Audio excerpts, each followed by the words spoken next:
สบา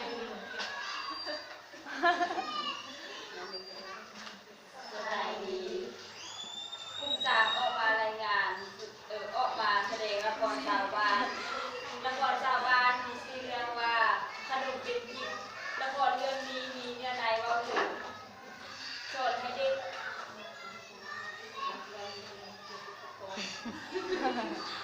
ละครเรื่องนี้สอนให้เด็กรู้ว่าอยากให้เด็กกินขนม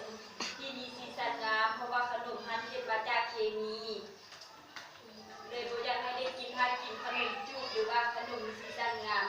อาจจะเฮ็ดให้บ่มีแคลหรือว่าถ้าบ่ถึงชาติอาจจะเฮ็ดให้เจ็บเกาเมาหัวหรือว่าเจ็บท้อง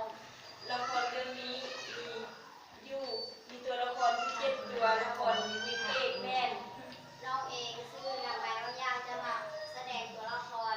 เอกชื่อนางไม้น้องซื่อนันชิชมจะมาแสดงเป็นตัวละครพ่อ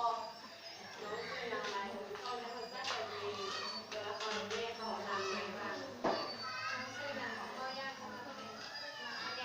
ละครเป็นเพื่อนของนางย่าน้องซื่อนางย้อนเด็กมาแสดงเป็นนายครูน้องซื่อนางดาวร้องแสดงเป็นแม่ค้าน้องซื่อนางบุญน้องจะมาแสดงเป็นเทพละครเรื่องนี้เป็นอะไรนั้น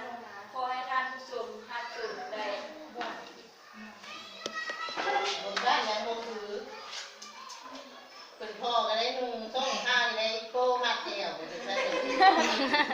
อันนี้โมแม่